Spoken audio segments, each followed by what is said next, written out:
Hello everyone, again welcome on my YouTube channel तेरा मेरा maths. I hope आप सभी ठीक होंगे और बड़े अच्छे से आप अपनी तैयारी कर रहे होंगे। तो आपकी तैयारी में हेल्प करने के लिए मेरी तरफ से जो मैथ्स की वीडियोस है वो आपके लिए डाली जाती है ताकि आपको मैथ्स सेक्शन करने में आसानी हो। तो पिछले वीडियो था जो जैसे मैंने मैट्रिसेस स्टार्ट किया हुआ है, तो लेक्चर नंबर 1 अपलोड हो चुका है, ठीक है। तो वहाँ पे मैंने कुछ क्वेश्चंस आपको करने के लिए बोले थे। तो जैसे ही मुझे जिस तरह के वीडियो में कमेंट्स आते हैं उसी तरह से मेरी कोशिश होती है। कई बार मैं नहीं भी कर पाती हूँ। जैसे मुझे बोला गया था कि मैम आप उसके आंसर साथ साथ बता दिया करो, ये बहुत अच्छी बात बोलती है, ठीक है। अब मैंने जैसे जो लास्ट के 2 क्वेश्चन आपको खुद करने को बोले थे, तो देखने में सिंपल है बट आंसर मैच कर लो, ठीक है। सिंपल था लेकिन कंफ्यूजिंग था। मुझे नहीं पता कितने स्टूडेंट्स ने फर्स्ट क्वेश्चन का जो आंसर है वो सही दिया होगा। तो जो डेली मेरी वीडियोस देखते हैं वो अपना नोट्स बना रहे हैं मुझे देख के, वो अपने आंसर्स को ज़रा मैच कर लो। जो फर्स्ट क्वेश्चन है उसमें क्या है, जितनी रोज़ है उतने ही कॉलम है, ठीक है। जितने m है इनको हम m बोलेंगे। अगर 3m है तो 3 ही यहाँ पे क्या है, n है। m इजिकल टू क्या हो रहा है, n हो रहा है। तो ना स्टूडेंट्स देखेंगे कि इसके नॉन डायगोनल एलिमेंट्स 0 है। तो मैडम ने बोला था कि डायगोनल एलिमेंट्स अगर हो लेकिन सेम हो तो वो स्केलर मैट्रिसेस होती हैं। हाँ जी, ऐसा ही बोला था। लेकिन स्टूडेंट्स जो डायगोनल एलिमेंट्स हम इसमें देखेंगे ना वो इस तरह से देखेंगे, ये बनेंगे हमारे डायगोनल एलिमेंट्स। स्केलर मैट्रिसेस इसका आंसर नहीं होगा क्योंकि इसमें जो डायगोनल एलिमेंट्स है वो इस तरह से बन रहे हैं, ठीक है। तो दिमाग से निकाल दो कि ये स्केलर मैट्रिसेस नहीं है। यूनिट मैट्रिसेस में 1 1 होते हैं डायगोनल एलिमेंट्स, ठीक है। डायगोनल मैट्रिसेस के लिए डायगोनल एलिमेंट्स बनने भी तो चाहिए, तो ये भी नहीं है। तो ये एक सिंपल स्केलर मैट्रिसेस है जिसमें m इजिकल टू n है। ध्यान रखना है, देखो कितनी छोटी सी बात थी, ठीक है। अगर मैं आपकी जगह थी तो मेरे लिए भी इसका आंसर जो था वो स्केलर मैट्रिसेस ही होना था, क्योंकि मुझे पता है कि डायगोनल, क्योंकि हम डायगोनल इस तरह और इस तरह देखते हैं। तो मैंने देखा सारे सेम है तो मैंने भी स्केलर मैट्रिसेस को ही टिक करना था, ठीक है। छोटी सी बात है लेकिन नोट कर लो, इंपॉर्टेंट बात है कि हमने डायगोनल एलिमेंट्स इस तरह से देखने हैं।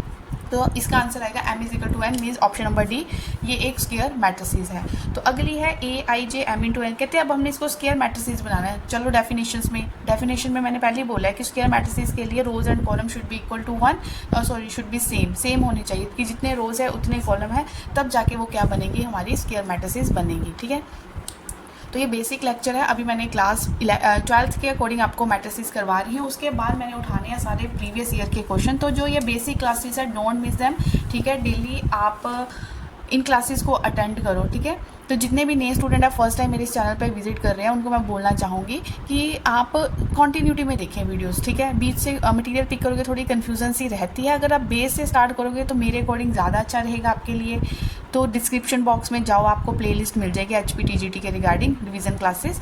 तो उस लिस्ट में जो भी मैं डेली अपलोड करती हूँ तो वो उस लिस्ट में वीडियोस डालती जा रही हूँ। तो आप उस लिस्ट में देखें कॉन्टीन्यूटी में सारी वीडियोस। तो लिंक कहाँ पे मिलेगा आपको, डिस्क्रिप्शन बॉक्स में। चलो अब करते हैं अपना नेक्स्ट क्वेश्चन।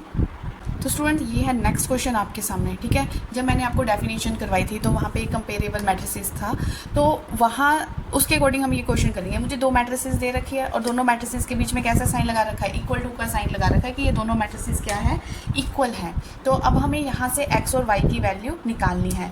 अगर चलो मैं ऐसे करती हूँ, अगर मैं इसको उठाऊँ तो इसमें x y दोनों है, तो सबसे पहले मैं वो पिक करूँगी जिसमें अकेला x हो ताकि मेरा टाइम सेव हो। जैसे मैं ये होता है A22 पे जाऊँ, इस मैट्रिसेस का ये A22 है। हर किसी का इक्वल का मतलब होता है कि इसका A11 इसके A11 के इक्वल है, इसका A12 दूसरी मैट्रिसेस के A12 के इक्वल है। इस तरह की सारी सीटें होंगी, सीटों के जो एलिमेंट्स होंगे वो आपस में इक्वल होंगे, ठीक है। तो मैं इनको आपस में इक्वल कर सकती हूँ। तो मैं इसको क्यों उठा रही हूँ, A22 यहाँ पे भी x है, A22 यहाँ पे भी x है। पहले इसी को उठा के इक्वल कर देते हैं ताकि क्वेश्चन ईजी हो। तो यहाँ से बच्चों की तरह आपने x की वैल्यू निकाली कि यहाँ से आपकी x की वैल्यू कितनी आई, 2 आई। अब हम वो सीट उठाएंगे जिसमें x एंड y दोनों हो। तो अगर आप A11 और A11 को देखें तो x और y दोनों है। तो दोनों मैट्रिसेस का अब आप क्या करोगे, दोनों मैट्रिसेस का A11 कंपेयर कर दो। लेकिन x की वैल्यू ऑलरेडी है तो यहाँ पे हमने पुट कर दी, तो y निकल गया 3। तो जिस ऑप्शन में x2 दिखे y3 दिखे उस ऑप्शन को आप टिक कर दोगे, ठीक है स्टूडेंट्स। तो नोट डाउन कर लो क्वेश्चन। अगर आपने खुद कर लिया है तो आंसर मैच कर लो। अब करते हैं अपना नेक्स्ट क्वेश्चन। तो स्टूडेंट अब मैट्रिसेस पर ऑपरेशन के बात होते हैं। ऑपरेशन में जो आप एडिशन मल्टीप्लिकेशन इस तरह से करते ही हमारे ऑपरेशन होते हैं। तो आप इसको ऐड भी कर सकते हो मैट्रिसेस को, और आप इनको एडिशन भी कर सकते हो मैट्रिसेस की, और आप इनकी सब्ट्रैक्शन भी कर सकते हो। लेकिन एक कंडीशन है साथ में, वो कंडीशन क्या है, these matrices should be of nature. ये किस तरह के मैट्रिसेस होने चाहिए, टू कंपेरेबल मैट्रिसेस होने चाहिए। स्टूडेंट्स, अब कंपेरेबल मैट्रिसेस क्यों डेफिनेशन करवाई थी, ताकि जब ऐसा कुछ हम कर रहे हैं आपको समझ आ जाए। कंपेरेबल मैट्रिसेस वो मैट्रिसेस होंगी जिनका क्या होता है, having order same. Order same होना चाहिए, ये नहीं कि अगर एक मैट्रिसेस 2x2 की है और दूसरी मैट्रिसेस भी 2x2 की है, तब भी आप इनको ऐड कर सकते हो, तभी आप इनको सब्ट्रैक्ट कर सकते हो। ठीक है, अगर एक मैट्रिसेस की ऑर्डर जो है वो 2x3 है और दूसरी मैट्रिसेस का 2x2 है, तो इनका आपस में कोई लेना देना नहीं, तब इन पे ऑपरेशंस काम करने वाले नहीं है। ठीक है, बेसिक बातें हैं, समझ लो इनको अच्छे से। अब मैं जो आपको बताने वाली हूँ प्रॉपर्टीज़ ऑफ मैट्रिसेस, वो एज ए थ्योरम्स है जिनके डायरेक्ट रिजल्ट्स पूछे जाते हैं। बिल्कुल ध्यान से सुनना है और ध्यान से नोट करना है। कोई भी क्वेरी होती है कमेंट सेक्शन में बता दिया करो। ठीक है, चाहे कोई कमेंट नहीं भी आए तो you can be become first person. ठीक है, तो कर दिया करो कोई भी क्वेरी हो। ये जो हम प्रॉपर्टीज़ पढ़ने वाले हैं, जैसे हमने अभी ऑपरेशन एडिशन वाला पढ़ा ना, तो ये एडिशन वाली प्रॉपर्टीज़ है। जो मैट्रिसेस होती है उनकी नेचर कैसी होती है एडिशन में, कॉम्यूटेटिव। कॉम्यूटेटिव का मतलब स्टूडेंट्स क्या होता है, अगर आपसे पूछे कि एडिशन में मैट्रिसेस कॉम्यूटेटिव होती है या नहीं है, तो आप कहोगे होती है। कि अगर आप a प्लस बी, कोई दो मैट्रिसेस को a प्लस बी करो, फिर आपने b आगे रखना है और b प्लस a करो, दोनों के आंसर क्या आएंगे, सेम आएंगे, तो इसको कॉम्यूटेटिव नेचर बोलते हैं, जब a plus B is equal to b plus a हो। ठीक है, ये होगी हमारी फर्स्ट प्रॉपर्टी। सेकेंड प्रॉपर्टी है एडिशन। ये मैं एडिशन नोट करते जाना, सब्ट्रैक्शन की प्रॉपर्टीज़ अलग होती है, एडिशन की प्रॉपर्टीज़ अलग होती है, तो ये मैं एडिशन पे बता रही हूँ। सेकेंड है उनकी नेचर एडिशन में क्या होती है, एसोसिएटिव नेचर होती है। एसोसिएटिव का मतलब क्या होता है, पहले आपने a प्लस बी को किया, ठीक है, तीसरा c इस तरह से लिख दिया, फिर a आप इस जहाँ पे तीन मैट्रिसेस का रोल होगा, ठीक है, और ये चीज़ जब भी आप a प्लस बी को ऐड करके कुछ आएगा, फिर उसमें c प्लस करोगे, यहाँ पे एक टर्म आएगी वो इसके बराबर आएगी, तो ये एसोसिएटिव नेचर की होती है। तीसरी प्रॉपर्टी है, प्रॉपर्टीज़ बहुत इंपॉर्टेंट है, बहुत ज़्यादा, आइडेंटिटी एग्जिस्ट। आइडेंटिटी एग्जिस्ट का मतलब क्या होता है, देखो अगर मेरे पास कोई मैट्रिसेस है, ठीक है, एडिशन में जो आइडेंटिटी एलिमेंट्स होता है, आइडेंटिटी एलिमेंट एडिशन में क्या होता है, ज़ीरो होता है। अगर मैं इसमें एक ज़ीरो मैट्रिसेस ऐड करूं तो मेरे पास फिर से क्या आ जाएगा, a आ जाएगा। ठीक है, तो इसका मतलब उसकी आइडेंटिटी वापस आ गई। ए ने अगर किसी को खुद में ऐड किया भी ना, तो ए की जो आइडेंटिटी है वो ख़त्म नहीं हुई, आइडेंटिटी फिर से वापस आ गई। तो चाहे इस तरह से कर लो कि ज़ीरो में कोई मैट्रिसेस कर लो, तो उसको हम बोलते हैं इस एडिशन में आइडेंटिटी एग्जिस्ट करती है। फोर्थ प्रॉपर्टी है एडिटिव इन्वर्स। एडिटिव इन्वर्स का मतलब क्या होता है कि ए मैट्रिसेस में आपने एक ऐसी मैट्रिसेस ऐड करनी है कि वो क्या बन जाए, ज़ीरो बन जाए। फॉर एग्जांपल जैसे मेरे पास 4 है, 4 में ऐसा मैं क्या ऐड कर दूं कि वो ज़ीरो बन जाए, तो आप बोलोगे मैम इसमें -4 ऐड कर दो, क्योंकि +4 और -4 ज़ीरो होते हैं। तो इसी तरह से एडिटिव इन्वर्स में अगर मैं ए में क्या ऐड कर दूं, दूसरा मैट्रिसेस जो -a की फॉर्म का है, तो मेरा आंसर कैसे बनेगा, ज़ीरो बनेगा। फॉर एग्जांपल एक मैट्रिसेस मेरे पास है 1 1 1 1, इसमें मैंने ऐड कर दिया इसका एडिटिव इन्वर्स, तो ताकि ये ज़ीरो बने, तो इसका एडिटिव इन्वर्स क्या होगा, -1 -1 -1 -1। जब आप a11 को a11 के साथ ऐड करोगे, देखो ज़ीरो मैट्रिसेस बनेगी ना इस तरह से। ठीक है, तो ये 4 प्रॉपर्टीज़ होगी। फिफ्थ प्रॉपर्टी है, अब यही लिख देती हूँ, कैंसलेशन लॉ। कैंसलेशन लॉ का मतलब होता है, जैसे मैंने a plus B is equal to a plus C लिखा, तो इसको मैं बोलूँगी लेफ्ट कैंसलेशन मीन्स ये a कैंसिल हो गए, तो बचा क्या, b is equal to C. ऐसी राइट कैंसलेशन हो सकता है। ठीक है, तो ये थी 5 प्रॉपर्टीज़ जो एग्जिस्ट कर रही है मैट्रिसेस एडिशन में। ठीक है, एक अलग से लिख लो, अच्छे से नोट कर लो। स्क्रीनशॉट, जिनको नोट करने में प्रॉब्लम आ रही है वो इस तरह फिर स्क्रीनशॉट ले लिया करो। और कुछ भी अच्छा लग रहा है, आपको लग रहा है कि जो भी वीडियो में करवाया जा रहा है उससे आपको हेल्प हो रही है, तो हिट द लाइक बटन। ठीक है, ताकि पता चले कितने कुछ स्टूडेंट्स तो कॉन्टीन्यूटी में जुड़े हुए हैं, उनका मुझे क्लियर हो रहा है, लेकिन जो नए जुड़ रहे हैं वो भी अपनी कॉन्टीन्यूटी को बनाए रखें।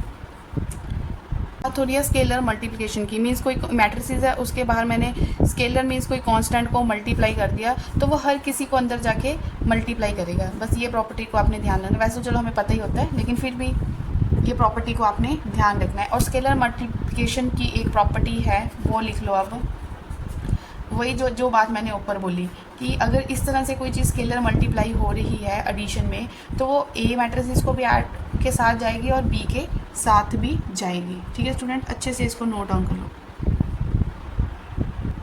जो अभी मैंने इस स्केलर मल्टीप्लिकेशन की ये प्रॉपर्टीज़ लिखी बिल्कुल सिंपल है, अगर ना भी लिखती तब भी हमें क्लियर हो ही जाना था कि वो अंदर ब्रैकेट के अंदर मल्टीप्लाई होता ही है। तो कहते हैं अगर हमारे पास दो स्केलर मल्टीपल्स है तो कैसे वो रोल प्ले करेगा अपने। तो देखो K1 K2 दोनों स्केलर मल्टीपल है, K1 A के साथ भी जाएगा, K2 A के साथ भी जाएगा। तो आप इस तरह से हो तो K1 K2 को मल्टीप्लाई करके, मतलब ये प्रॉपर्टी लिखनी होती है, ये क्वेश्चन में काम आती है, ठीक है। 1 इज कॉन्स्टेंट, ये भी कोई स्केलर मल्टीपल है तो वो हमें A दे देगा। -1 अगर किसी A को मतलब मैट्रिसेस के साथ मल्टीप्लाई करे तो वो मुझे क्या देगा, टर्म -A देगा। फिर देखना आगे जैसे मैं डायरेक्ट स्टेप लिखूंगी तब जिन्होंने ये प्रीवियस वीडियो नहीं देखा होगा फिर वो पूछेगा कि ये कहाँ से आया।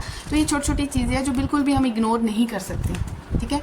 ये हमें क्वेश्चन को ईजी बनाने में हेल्प करती हैं। Multiplication of matrices, multiplication of matrices में ना आपने जब भी दो मैट्रिसेस को मल्टीप्लाई करना है तो आपने क्या देखना है। जैसे ना समझो मेरे पास पहले ना ऑप्शन से क्लियर हो जाता है कि उसका ऑर्डर क्या होगा। काफ़ी ऑप्शन आप इस तरह से कट कर सकते हो। जैसे कोई मेरे पास A मैट्रिसेस है, उसका ऑर्डर है m by n मैट्रिसेस है, और जो B मैट्रिसेस है वो है कुछ मेरे पास n इंटू P। अब जब आप इनको मल्टीप्लाई करोगे A और B बनाओगे तो आपसे पूछा जा रहा है बताओ जो A B मैट्रिसेस है इसका ऑर्डर क्या होगा। क्या करना है, ये m इंटू एन है, ये n इंटू ये है, तो जो ये वाला n है ये वाला इसके साथ क्रॉस हो जाएगा, ठीक है। ये सेम है ना, ये हो गया समझो क्रॉस। मैं अपने वे से बता रही हूँ। तो आपके पास क्या बचता है, एक आपके पास m बचता है और p बचता है। इसका मतलब जो m इंटू एन करके मैट्रिसेस m इंटू बी करके मैट्रिसेस बनेगी उसका ऑर्डर MP होगा। सपोज A मेरे पास कोई मैट्रिसेस है वो है 2 इंटू 3 और B कोई मैट्रिसेस है वो है 3 इंटू 3। तो बताओ जब आप A B को आपस में मल्टीप्लाई करोगे तो नई मैट्रिसेस का जो ऑर्डर है वो क्या होगा। तो स्टूडेंट्स आप क्या करोगे, ये देखो ये 3 और ये 3 ये सेम था ना, ये कट गया तो मेरे पास क्या बचा 2 इंटू 3। मतलब जो भी नई मैट्रिसेस बनेगी उसका ऑर्डर 2 इंटू 3 होगा। मीन्स उसमें 2 रोज होंगी और क्या होंगे 3 क्या होंगे कॉलम्स होंगे। 2 रोज 3 कॉलम, मतलब 1 2 3 कॉलम और 2 रोज, मतलब यहाँ पे एलिमेंट्स उसके लिखे जाएंगे। मतलब A11 A12 A13 और A21 A22 A23। ये बिल्कुल बेसिक है जो हमें आगे काम आएगा जैसे हम मल्टीप्लाई करेंगे। बहुत इंपॉर्टेंट है, मतलब समझ आना चाहिए ये कंसेप्ट। इसमें 1% भी आपको क्या है स्टूडेंट्स डाउट नहीं होना चाहिए। और ये इंपॉर्टेंट पॉइंट्स है सारे जो मैं लिख रही हूँ, ठीक है। इसको नोट करते जाना और समझते जाना। देखो अगर आपने A और B आपके पास कोई दो मैट्रिसेस है, अगर सपोज करो A B मैट्रिसेस क्या करती है एग्जिस्ट करती है तो ज़रूरी नहीं है कि B A मैट्रिसेस भी एग्जिस्ट करे। तो ये हो सकता है ये एग्जिस्ट ना भी करे, कर भी सकती है और नहीं भी कर सकती है। तो ये एज ए थ्योरम ले लो, इसको मैंने जस्ट मेन पॉइंट लिख दिया कि A B मेरे पास दो मैट्रिसेस है। अगर आप A B को मल्टीप्लाई करते हो वहाँ वो कोई मैट्रिसेस बन रही है, A B एग्जिस्ट कर रही है, तो आपसे पूछा जा रहा है कि क्या B A भी एग्जिस्ट करेगी, तो आप बोलोगे मे और मे नॉट, ठीक है। कर भी सकती है और नहीं भी। एक आप अगर इसका एक पॉइंट ये बनेगा B A may not exist, या सॉरी मैं इसको आपको ढंग से थ्योरम फॉर्म में लिख देती हूँ क्योंकि ये इंपॉर्टेंट है। तो ये मैंने लिख दी। कहते हैं अगर A B दो मैट्रिसेस हैं, देखो इसका मेन कंक्लूजन जो निकल के आने वाला है वो क्या है। जैसे मैंने एडिशन की प्रॉपर्टीज़ बताई, एडिशन में स्टूडेंट्स मैंने आपको क्या बोला था कि एडिशन एक कॉम्यूटेटिव प्रॉपर्टी को फॉलो करता है कि अगर A प्लस बी निकालोगे वो बराबर होगा B plus A plus B. इस प्रॉपर्टी को हम क्या बोलते हैं कॉम्यूटेटिव। अब हम ये देखते हैं कि आप मल्टीप्लिकेशन में कॉम्यूटेटिव प्रॉपर्टी लगती है, उसको फॉलो करता है या नहीं। तो ये बोल रहा है कि यहाँ से इन दोनों का कंक्लूजन ये निकल के आता है कि matrices multiplication is not commutative, ठीक है। तो जो मैंने रिजल्ट लिखा इसका मतलब है ये कॉम्यूटेटिव नहीं होता। Matrices multiplication is not commutative. Is not commutative का मतलब क्या हुआ कि A भी जो आंसर होगा वो B A के इक्वल नहीं होगा। A B is not equal to B A, ठीक है। तो ये इंपॉर्टेंट है, पूछा जाता है कि मल्टीप्लिकेशन कॉम्यूटेटिव है या मल्टीप्लिकेशन कॉम्यूटेटिव नहीं है। कब हो सकती है कॉम्यूटेटिव, ठीक है। जर्नल तो कॉम्यूटेटिव नहीं है लेकिन एक रिस्ट्रिक्शन दे देती हूँ कब मल्टीप्लिकेटिव वाला कॉम्यूटेटिव हो सकता है, नोट डाउन करें। फ्रेंड ये कंडीशन है जो मैं अगली आपको बताने वाली हूँ कि मेरे पास कोई ना, मैंने बोला अच्छे से समझने वाली बात है कि मल्टीप्लिकेशन किसकी, अगर हमें किस तरह की मैट्रिसेस दे रखी हो, डायगोनल मैट्रिसेस। अब जाओ डेफिनेशंस में, जब मैंने डायगोनल मैट्रिसेस बताया था, डायगोनल मैट्रिसेस कौन सी मैट्रिसेस होती है जिसके सिर्फ डायगोनल एलिमेंट एग्जिस्ट करते हैं, उसके अलावा बाकी सारे क्या होते हैं जीरो एलिमेंट्स। बस डायगोनल वाले ही क्या होंगे, नॉन जीरो होंगे, और नॉन डायगोनल एलिमेंट्स आप बाकी सारे क्या होंगे जीरो होंगे। होंगे। तो अगर हमारे पास देखो इसका ऑर्डर कितना है 2 इंटू 2, ये क्या है 2 इंटू 2, दो मेरे पास किस तरह की मैट्रिसेस है, ये डायगोनल मैट्रिसेस है और उसका ऑर्डर भी क्या है सेम है।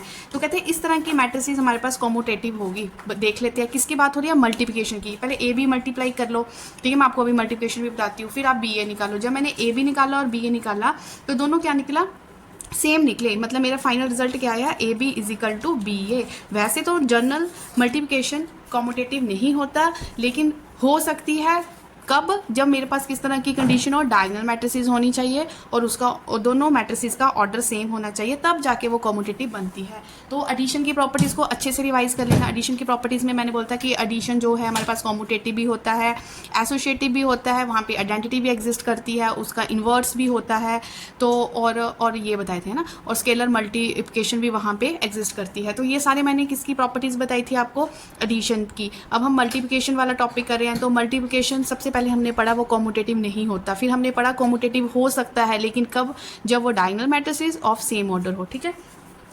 और अगली प्रॉपर्टी देखते हैं हम। फ्रेंड्स मैं एक क्वेश्चन ही सिर्फ बताऊंगी आपको कि किस तरह से हम मल्टीप्लाई करेंगे, वो 2 इंटू 2 ऑर्डर पे बताऊंगी। मल्टीप्लिकेशन तभी पॉसिबल है जब दोनों मैट्रिसेस का ऑर्डर क्या हो, सेम हो। जैसे ये भी 2 इंटू 2 है, ये भी 2 इंटू 2 है, इट मीन्स हम ए बी को आपस में मल्टीप्लाई कर सकते हैं। तो मैट्रिसेस में मल्टीप्लिकेशन इंपॉर्टेंट है, तो मैं इसमें मल्टीप्लिकेशन आपको बता रही हूँ, इस बेस को आप अच्छे से समझ लो, ठीक है। चाहे फिर 2 इंटू 2 ऑर्डर हो, 3 इंटू 3, किसी भी ऑर्डर का हो तो आप इजीली कर सकते हो। तो मेरा जो देखो मैंने अभी बताया मल्टीप्लिकेशन में आपने जो चीज़ का आपने मल्टीप्लाई करना है उसका कितना ऑर्डर होगा, वैसे तो चलो 2 इंटू 2 ही होगा। मैंने अभी क्या बोला कि पहली मैट्रिसेस और ये होगी दूसरी मैट्रिसेस का ऑर्डर। जब हम इसको कैंसिल कर देते हैं तो फाइनल मेरे पास आया 2 इंटू 2, मीन्स जब ए बी मल्टीप्लाई होके निकलेगा तो उसका ऑर्डर भी 2 इंटू 2 ही होगा। मतलब 2 into 2 means 2 rows and 2 columns हमारे पास होने वाली हैं, ठीक है। अब कैसे मल्टीप्लाई करते हैं 2 इंटू 2 में हम क्लियर कर लेंगे, बाकी फिर सेम ही प्रोसेस, चाहे जितनी बड़ी मैट्रिसेस हो उसको हम मल्टीप्लाई करें वही इंप्लीमेंट होगा। हम किस तरह से करते हैं, हम फर्स्ट मैट्रिसेस का A11 उठाएंगे, ठीक है। फर्स्ट मैट्रिसेस में हम रो पे काम करते जाएंगे, पहली रो और इधर से क्या चलेगी, पहला कॉलम, ठीक है। फर्स्ट का पहली रो, दूसरे का पहला कॉलम, इसका पहली रो और पहला कॉलम का पहला एलिमेंट आपस में क्या हुआ, मल्टीप्लाई हुआ। 2 किससे मल्टीप्लाई हुआ, 1 से। फिर प्लस, यहाँ पे आप क्या लगाओगे, प्लस। अब इसका सेकंड, फर्स्ट रो का अब सेकंड एलिमेंट 4 है, 4 किससे मल्टीप्लाई होगा, सॉरी इसको थोड़ा मैं खुला करके लिख देती हूँ। तो देखो फर्स्ट ये एलिमेंट, फर्स्ट रो चलेगी, यहाँ से फर्स्ट कॉलम चलेगा, इसका फर्स्ट एलिमेंट इसके फर्स्ट एलिमेंट से मल्टीप्लाई होगा, फिर बीच में प्लस का साइन होगा, फिर इसका सेकंड एलिमेंट इसके सेकंड एलिमेंट से मल्टीप्लाई होगा, और वो सारा मेरा यहाँ पे क्या बनेगा, A11 बनेगा। देखो स्टूडेंट्स 2 मल्टीप्लाई हुआ 1 से, फिर प्लस 4 मल्टीप्लाई हुआ -2 से, ठीक है। अब मेरी कौन सी जो मैं फाइनल आंसर कर रही हूँ, मेरी फर्स्ट रो ही चल रही है ना, तो अभी मैंने फर्स्ट रो पे, अब क्या हुआ, रो यहाँ से फर्स्ट ही चलेगी, लेकिन अब मल्टीप्लाई किसके साथ होगा, सेकंड कॉलम के साथ। अब ऊपर से फर्स्ट रो ही चलेगी, लेकिन अब यहाँ पे A12 बनेगा। A12 का मतलब ऊपर वाला फर्स्ट रो ही चलेगा, लेकिन इसका सेकंड कॉलम चलेगा। तो 2 अब मल्टीप्लाई हुआ 3 से, और 4 मल्टीप्लाई हुआ इसके सेकेंड एलिमेंट से, ठीक है। खुद करना, अच्छे से समझना। फर्स्ट रो का काम खत्म हो गया, अब आ जाओ सेकेंड रो। अब यहाँ से बनेगा एलिमेंट, क्या बनेगा, 2 A22 बनेगा ना। अब यहाँ पे फर्स्ट रो को भूल जाओ, यहाँ से सेकंड रो चलेगी। अब इसकी सेकंड रो पहले फर्स्ट कॉलम के साथ मल्टीप्लाई होगी, फिर यही सेकंड रो सेकंड कॉलम के साथ मल्टीप्लाई होगी। सिंपल सी बात है, पता ही होगा, जो TGT के लिए तैयारी कर रहा है उसको मल्टीप्लिकेशन आती ही होगी। चलो यहाँ से आया 3 ने मल्टीप्लाई किया 1 को, अब इस 2 ने मल्टीप्लाई किया -2 को, ठीक है। अब यही सेकेंड रो यहाँ पे सेकेंड कॉलम के साथ मल्टीप्लाई होगी, ठीक है स्टूडेंट्स। तो ये देख लो, और जो आपके पास फाइनल मैट्रिसेस यहाँ से बनेगी वो बनेगी -8, यहाँ से कर लेना सॉल्व इसको, ये -6 बन रहा है, ये 26 बन रहा है, ये -1, ये 19। तो ये मेरा AB इस तरह से मल्टीप्लाई होगा, ठीक है। बहुत इंपॉर्टेंट है कि मैट्रिसेस टॉपिक पढ़ रहे हो और आपको मल्टीप्लिकेशन करनी आनी चाहिए। तो जिसको थोड़ी ठीक है फर्स्ट टाइम में नहीं समझ आया वो यहीं पे पॉज मारो, आगे मत वीडियो को देखना, यहीं पे पॉज मारो। पहले AB को मैंने किस तरह से पूरा ओपन करके लिखा है, किस तरह से मैंने मल्टीप्लाई किया, किस तरह से ये फाइनल आंसर आया। स्टूडेंट्स यहाँ तक जब क्लियर हो जाएगा तभी नेक्स्ट स्टेप की तरफ आप मूव करना, बहुत बेसिक है ये। तो ज़रा बताओ क्या मैट्रिसेस मल्टीप्लिकेशन कॉम्यूटेटिव होती है या नहीं, सोचो ज़रा माइंड में। जिसने सोच लिया तो इसका आंसर आएगा मैट्रिसेस मल्टीप्लिकेशन कॉम्यूटेटिव नहीं होती, सिर्फ एडिशन वाली एडिशन में ही कॉम्यूटेटिव प्रॉपर्टी आती है। कॉम्यूटेटिव का मतलब होता है एडिशन में a प्लस बी करोगे तो is equal to B plus A आना चाहिए। तो कुछ चीज़ें ऑरली आपको पता होनी चाहिए, ठीक है, बिना निकाले ऑरली क्लियर होनी चाहिए। तो जो +2 का हम सिलेबस के अकॉर्डिंग चले हुए हैं मैट्रिसेस में, तो काफ़ी क्वेश्चन अब ये किसके ऊपर है, ऑर्डर, मल्टीप्लिकेशन, उसकी प्रॉपर्टीज़, ठीक है, मैट्रिसेस, उसके टाइप्स, तो यही अभी तक इतना चला हुआ है। तो एक दो क्वेश्चन मैं आपको डाल के देखती हूँ कि कितना प्रिपेयर कर रहे हो आप लोग। जो नए स्टूडेंट्स हैं जो अभी अभी जुड़े हैं, सबसे पहले तो नोटिफिकेशन के बेल को प्रेस कर लें, क्योंकि जो मेरा मतलब मंडे टू सैटरडे वीडियोस आती है, उसकी जो टाइमिंग रहती है वो शाम को 8 और 9 बजे के बीच में मैं अपलोड करती हूँ। लेकिन जैसे संडे हो तो संडे को वीडियो जल्दी भी अपलोड हो सकती है, ठीक है। तो नोटिफिकेशन के लिए आप बेल आइकन को प्रेस ही रखें, कभी भी वीडियो आए तो झट से देख लें कि आपके काम की है या नहीं है। तो स्टूडेंट जैसे ये क्वेश्चन है, जैसे मैंने अभी बताया, एक ऑर्डर है ए का 2x3 मैट्रिसेस है, ठीक है, और बी ऑर्डर है उसका 3x2 मैट्रिसेस है। हमें ए बी का जो नई मैट्रिस, ये ए का था, ये बी था। जब हम इसको मल्टीप्लाई कर रहे हैं, ए बी बना रहे हैं, तो नई जो मैट्रिसेस बनेगी उसका ऑर्डर क्या होगा, ठीक है। मैंने क्या बोला, आपने ये कैंसिलेशन कर दिया, ठीक है, आपने यहाँ पे राइट कैंसिलेशन अप्लाई कर दिया, इसका राइट और इसका लेफ्ट कैंसिल हो गए, बचा क्या, 2x2 मीन्स जो फाइनल आंसर होगा ए बी मल्टीप्लाई करके बनेगा वो 2x2 मैट्रिसेस का होगा, ठीक है। तो तभी बोल रही हूँ कि बेसिक हमें छोटा छोटा पता होना चाहिए। चलो एक और क्वेश्चन मैं आपको देती हूँ। तो स्टूडेंट्स ये भी एक क्वेश्चन है हमारा एनसीईआरटी बुक से कि if the matrix A B is 0 then, कहते हैं अगर आप, मेरे पास कोई ए मैट्रिसेस है फिर बी मैट्रिसेस है, जब मैंने ए बी को मल्टीप्लाई किया, ए बी को मल्टीप्लाई करके मेरे पास क्या बना, 0 या नल मैट्रिक्स बनती है। तो कहते हैं फिर उसके लिए उन्होंने हमें कंडीशंस देती, कहते हैं या तो ए 0 होगा, और लगा दिया ना, या दोनों में से कोई एक 0 है, कहते हैं या तो ये होगा। दूसरी बार उन्होंने बोल दिया एंड, कि ए भी 0 है बी भी 0 है तभी जाके ए भी 0 बनी। तीसरा बोल रहे हैं कि ज़रूरी नहीं कि ए और बी 0 हो तभी नल मैट्रिसेस बने। चौथे में बोल रहे हैं कि ऊपर जितना भी बकबक किया हुआ है ये सारा रॉन्ग स्टेटमेंट्स हैं। तो आपने हमेशा याद रखना है, जब भी ए बी को आप मल्टीप्लाई करते हो, मल्टीप्लाई करके आपके पास एक नल मैट्रिसेस बनती है, तो ज़रूरी नहीं कि ए भी 0 हो या बी भी 0 या दोनों 0 हो, ठीक है। उन दोनों नॉन 0 भी हो तब भी हमारे पास नल मैट्रिसेस बन सकती है। तो इसकी एग्जांपल हम फर्दर कर लेंगे। तो फिलहाल के लिए अपने दिमाग में ये चीज़ को हमने रखना है। और अब जो नेक्स्ट वीडियो होगी उसमें मैं इंपॉर्टेंट क्वेश्चंस कवर करने वाली हूँ, बहुत ज़्यादा इंपॉर्टेंट क्वेश्चन। जो आपका +2 का सिलेबस है वो मोस्टली एक पोर्शन जो मैट्रिसेस का है वो जितना अभी तक मैंने बोला थ्योरी पोर्शन मैंने किया वो इसी में कवर अप हो जाता है। अभी इन पे क्वेश्चन जो है वो प्रैक्टिस करने को रहते हैं, ठीक है। जाने से पहले एक टॉपिक और कर लेते हैं ताकि आपको थोड़ा ज़्यादा सिलेबस हो जाए रिवीजन करने के लिए। पिछली जो वीडियोज़ है ना जो देख रहे हैं उनको रिवाइज ज़रूर करते रहें, ठीक है। तो अगला टॉपिक है जो हम करने वाले हैं वो है ट्रांसपोज ऑफ मैट्रिक्स। ये क्या होता है, एक नई टर्म अब हमारे पास आ गई, ट्रांसपोज ऑफ मैट्रिक्स। इसमें पता क्या होता है, ट्रांसपोज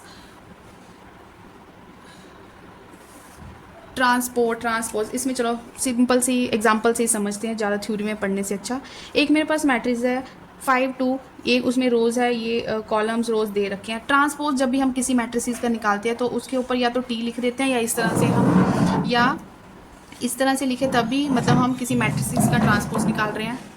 बस ट्रांसपोज में आपने ज़्यादा कंफ्यूज नहीं होना, मतलब रोज़ और कॉलम्स को आपस में बदल देना है। ये मेरे पास क्या था, रो 1, ये है मेरे पास रो 1, ये है मेरे पास रो 2 और ये है मेरे पास C1, ये है मेरे पास C2। रोज़ एंड कॉलम्स अब क्या हो जाएंगे, आपस में इंटरचेंज हो जाएंगे। अब जो मेरे पास फर्स्ट रो थी ये बन गया फर्स्ट कॉलम, और जो सेकंड रो थी ये मेरे पास क्या बन गया, सेकंड कॉलम। कॉलम हम इस तरह वर्टिकल में लिखते हैं ना, तो बस ये ट्रांसपोज निकल गया। अब किसी भी ऑर्डर की हो मैट्रिसेस आप इजीली कर सकते हैं। अब ट्रांसपोज की भी जो प्रॉपर्टीज़ है ना इतनी इंपॉर्टेंट है, जब प्रीवियस ईयर उठाएंगे ना तो देखना इन प्रॉपर्टीज़ का कैसे वहाँ पे यूज़ होने वाला है। मतलब थ्योरम्स ही होती है, चाहे प्रॉपर्टीज़ बोलो चाहे थ्योरम्स बोलो, तो लगभग 10 थ्योरम्स है जो हम के आसपास जो इसके ऊपर बनती है। अब उसमें से कितनी इंपॉर्टेंट है वो मैं आपको नेक्स्ट वीडियो में डिस्कस कर दूंगी, ठीक है। अभी मैंने बिल्कुल बेसिक बताया है आपको, तो इसके बेस्ड जो इंपॉर्टेंट क्वेश्चंस है आप बुक उठाओ, एनसीईआरटी उठाओ या कुछ भी आप